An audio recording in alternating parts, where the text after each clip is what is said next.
कोल्हापूरचे शिवसेनेचे आमदार राजेश क्षीरसागर आपल्यासोबत आहे. आपण त्यांच्याशी बातचीत करणार आहोत. IT पार्कचा महत्त्वाचा विषय होता आणि हा विषय आता मार्गी लागलेला आहे. कोल्हापूरमध्ये IT पार्क येतं ते देखील 100 एकर जागेवरती. हा निर्णय किती महत्त्वाचा ठरणार आहे आणि किती गेम चेंजर असणार आहे कोल्हापूरवासियांसाठी, जे नोकरीच्या निमित्तानं पुण्याला प्रवास करतात, इतर ठिकाणी मुंबईला प्रवास करतात. आता कोल्हापुरातच त्यांना रोजगार मिळेल. नाही, रोजगारापेक्षा यामध्ये सामाजिक समस्या देखील तेवढीच महत्त्वाची आहे. ज्या आईवडिलांनी आपल्याला मुलांना वाढवून आपलं पोट मारून शिकवलेलं असतं, इंजिनियर केलेलं असतं, ती त्यांना सोडून बाहेरच्या देशात जात असतात, विविध मोठ्या सिटीमध्ये जात असतात.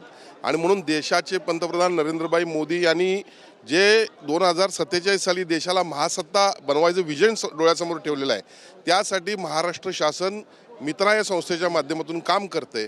आणि मित्रानं नुकतंच महास्ट्राईड या प्रकल्पाचं उद्घाटन नागपूरला केलं. मित्राचे अध्यक्ष सन्माननीय मुख्यमंत्री देवेंद्रजी फडणवीस साहेब त्या ठिकाणी होते, एकनाथजी शिंदे साहेब होते आणि मी उपाध्यक्ष म्हणून त्या ठिकाणी उपस्थित होतो. आणि खऱ्या अर्थानं Tier 1 नंतर 2, 3, 4 या सिटीमध्ये या ठिकाणी IT क्षेत्रामध्ये वाढ झाली पाहिजे, ही प्रमुख आपली भूमिका असल्याचं त्या ठिकाणी स्पष्ट झालं. कारण आपण बघितलं तर प्रगत देशांमध्ये जी आता प्रगत देश आहेत त्यामध्ये IT आणि पर्यटन ह्या दोन गोष्टी फार महत्त्वाच्या असतात. आणि त्यामुळं कोल्हापूरच्या जिल्हाधिकाऱ्यांनी या ठिकाणी IT क्षेत्रासाठी शेंदा पार्कमधली 100 एकर जमिनीची मागणी केली होती. त्याला आज यश आलं. गेल्याच अधिवेशनामध्ये मी याविषयी लक्षवेधी देखील लावली होती. 2 दिवसापासून मी सन्मान्य मुख्यमंत्री असतील, उपमुख्यमंत्री असतील यांना विनंती करतोय. त्याला आज यश आलेलं या ठिकाणी दिसतंय. कोल्हापूरच्या IT पार्कसाठी शेंडा पार्कमध्ये 100 एकर जमीन देण्याची या ठिकाणी तरतूद किंवा मंजुरी सन्मान्य मुख्यमंत्री व दोन्ही उपमुख्यमंत्र्यांनी या ठिकाणी दिलेली आहे.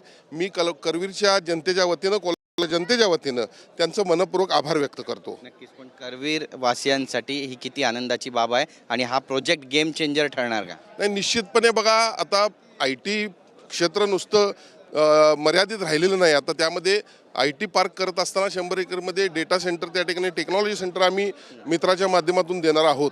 आणि खऱ्या अर्थानं जी मुलं आज बाहेर जात आहेत, आईवडिलांना सोडून जावं लागतं, विविध समस्यांना त्यांना सामोरं जावं लागतं. आज आमच्या कोल्हापूर जिल्ह्यामध्ये राहूनच ह्या मुलांना नोकरी मिळणार आहे. आपल्या आईवडिलांना हे सांभाळू देखील शकणार आहेत. आणि त्यामुळे आईवडिलांच्या मध्ये देखील तेवढाच उत्साह झालेला आपल्याला दिसतोय.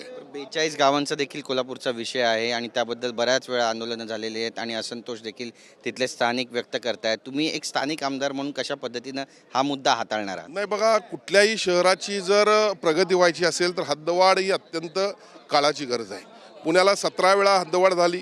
आज पुणे पाहता आपण काय कुठल्या परिस्थितीमध्ये आहे. कोल्हापूरची 72 साली नगरपालिकेचं महानगरपालिकेमध्ये रूपांतर झालं. आज जवळपास वर्ष झाली शहराची हद्दवाढ झालेली नाही आहे. आणि त्यामुळे नागरिकांची इच्छा आहे की या ठिकाणी मूलभूत सोयीसुविधांना त्यांना फार मुकावं लागतंय. आणि त्यामुळे हद्दवाढ झाली पाहिजे ही बरेच वर्षाची मागणी आहे. आणि हे होत असताना गेल्या अधिवेशनामध्ये याविषयी देखील मी आवाज उठवला होता. सन्माननीय मुख्यमंत्र्यांनी त्याला सकारात्मक प्रतिसाद देखील दिलेला आहे. 125 गावांची हद्दवाढ एकदम होणार आहे. पण जिल्हाधिकारी यांच्याकडून कोल्हापुरातून 42 गावांच्या प्राधिकरणाचा प्रस्ताव या ठिकाणी शासनाला सादर झाला आणि त्यामुळे नागरिकांच्यात गैरसमज निर्माण झाला.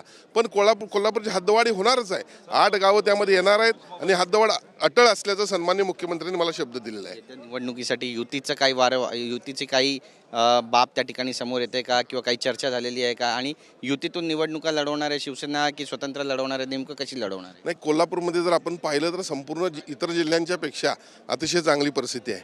नुकतीच माझी मंत्री चंद्रकांतदादा पाटील आणि यांची माझी बैठक झाली आणि त्या बैठकीमध्ये आम्ही ठाम निर्णय घेतलेला आहे की आपण महायुती म्हणून लढायचं आहे. युती ही शिवसेना भारतीय जनता पक्षाची होती. आता महायुतीमध्ये राष्ट्रवादी देखील आलेला आहे, त्यांना देखील सोबत घ्यायचं आहे. आणि म्हणून निश्चितपणे मला खात्री आहे की युती तर होणारच आहे आणि कोल्हापूर महापालिकेवर या ठिकाणी महायुतीचा भगवा फडकणार आहे. काँग्रेसचं काही आव्हान वाटतंय तुम्हाला?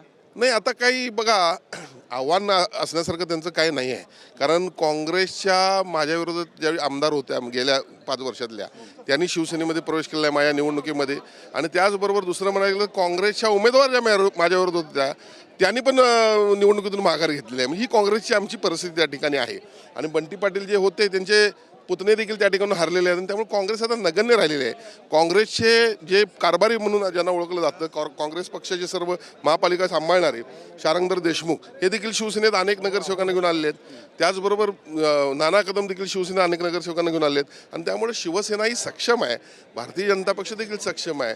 राष्ट्रवादीला सोबत घेऊन आम्ही कोल्हापूर महापालिकेमध्ये महायुतीची आम्ही सत्ता आणू. आणि महापालिकेमध्ये गुलाल कोण उधळणार आणि झेंडा कुणाचा फडकणार? एक लक्षात घ्या, गुलाल आणि झेंडा त्या ठिकाणी महायुतीचाच फडकलेला आपल्याला पाहायला मिळणार आहे.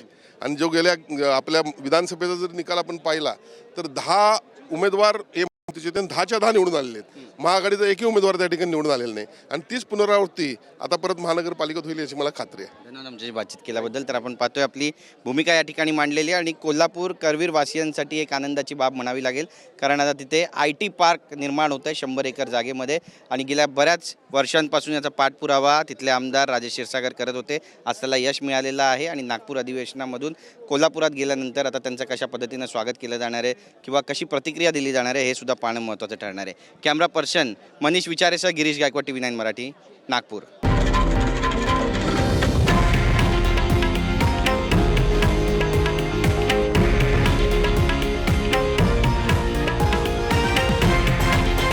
हे आहे देशातील नंबर 1 न्यूज नेटवर्क आणि आपण पाहत आहात TV9 मराठी, एकमेव.